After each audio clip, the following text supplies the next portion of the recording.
Ex-security officials, no factual basis for a Trump wall. Video. We will build the wall, you know that. The fence is now basically complete. To reform our immigration system, we have more to do. That's why our administration has moved aggressively to secure our borders more. Rather than making them or talking about putting up a fence, why don't we work out some recognition of our mutual problems? Let's start with the basics.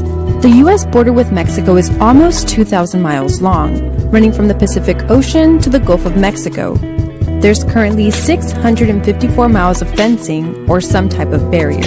What we're looking at is the border wall that was constructed back in 2009. The fence in Eloise's backyard was signed into law by President George W. Bush. The bill I'm about to sign is an important step in our nation's efforts to secure our border and reform our immigration system.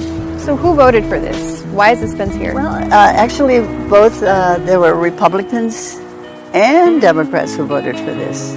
We were united, and now we're not. These people approved it just a few years ago, and now all of a sudden they're not. The reason they're not is because of me, I hate to say.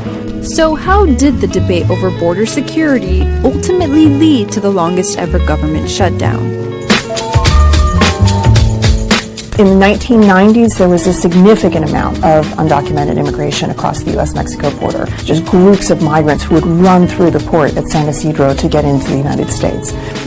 All Americans, not only in the states most heavily affected, but in every place in this country, are rightly disturbed by the large numbers of illegal aliens entering our country. So Bill Clinton became the first president to order a 17-mile barrier to be built along the Mexico border.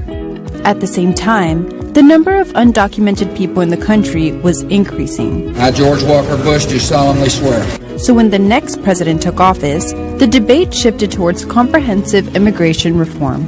There was very famously in early September a hearing in the Senate Judiciary Committee. 2 days later was 9/11, and that changed the context of all debates. The immigration system was put under a microscope. That's when the fence became, again, a very big part of the debate. We are launching the most technologically advanced border security initiative in American history. I would also say that the overall rhetoric around immigration was somewhat different. You had a Republican president who was trying to work across the aisle with Democrats on comprehensive immigration reform, and the Fence Act came in that context. America needs to conduct this debate on immigration in a reasoned and respectful tone. Barack Obama, who voted for the Fence Act, saw it as a first step to get Republicans to the table. Then they wanted a fence. Well, the fence is now basically complete. Fence aside, Obama's crackdown on immigration took the shape of more than 2 million deportations during his time in office. He deported actually more people than President Trump has. Part of it was the tactic or belief that the administration had that if they could show that they were tough on immigration enforcement, that could pave the way toward comprehensive immigration reform conversations with Republicans. Despite a decrease in apprehensions at the border in the following years, due in part to the fence, that reform never happened. And then in 2015, a certain billionaire rode down the escalator. They're bringing drugs, they're bringing crime, they're rapists, and some, I assume, are good people. President Trump's rhetoric around immigration is significantly harder. It is significantly harsher. He is taking a very strong tone when it comes to immigrants and linking immigration and immigrants to crime and terrorism without a lot of evidence and statistics to back it up. An impenetrable, physical, tall, powerful, beautiful southern border wall. And I think that shift in tone and rhetoric, and again, Democrats feeling that politically it's in their advantage to be much more pro-immigration. Put the DREAM Act on the floor for a vote in the House and Senate. Their priorities are around the undocumented and dreamers, and border security is, and for a lot of them, the price they must pay to get that, but they're not sure how much big a price they're willing to pay.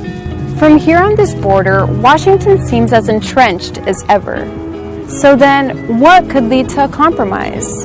He wants something that he can call a wall to say that he has fulfilled a campaign promise to his base. He firmly believes that that is one, if not the main reason that he is president now. A wall, a fence, whatever they'd like to call it. We're in sort of a continuous loop of political partisanship and rhetoric, making it harder to negotiate compromises. All they're doing is fighting. They're not governing.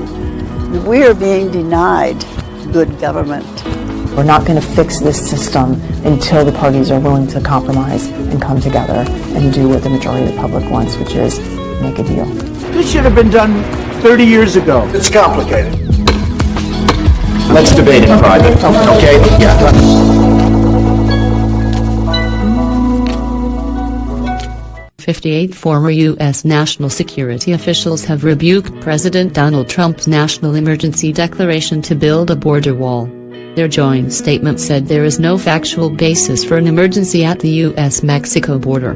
Former officials from both parties have signed the letter, including United Nations Ambassador Thomas Pickering and Secretary of State Madeleine Albright. Mr. Trump declared an emergency after Congress refused to pay for the wall. Under no plausible assessment of the evidence is there a national emergency today that entitles the president to tap into funds appropriated for other purposes to build a wall at the southern border. The statement said, in the face of a non-existent threat, redirecting funds for the construction of the wall along the southern border will undermine national security by needlessly pulling resources from Department of Defense programs that are responsible for keeping our troops and our country safe and running effectively. The officials also note that contrary to Mr. Trump's repeated claims of an illegal crossing crisis involving violent criminals and drugs, border crossings are near 40-year lows, and most illicit substances cross through legal ports of entry.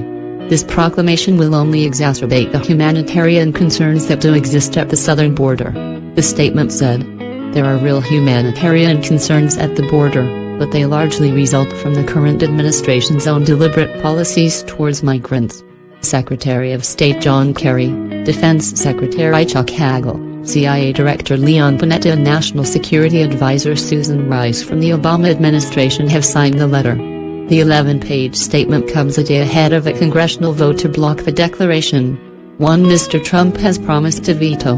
Video. So I'm going to be signing a national emergency, and it's been signed many times before. There's rarely been a problem. They sign it. Nobody cares. I guess they weren't very exciting. But nobody cares. They sign it for far less important things in some cases, in many cases. We're talking about an invasion of our country with drugs, with human traffickers, with all types of criminals and gangs. The order is signed, and I'll sign the final papers as soon as I get into the Oval Office, and we will have a national emergency, and we will then be sued, and they will sue us in the Ninth Circuit, even though it shouldn't be there, and we will possibly get a bad ruling, and then we'll get another bad ruling, and then we'll end up in the Supreme Court, and hopefully we'll get a fair shake, and we'll win in the Supreme Court, just like the ban. A coalition of 16 Democratic-led states are also suing Mr. Trump's administration over what they call his misuse of presidential power regarding the southern border wall.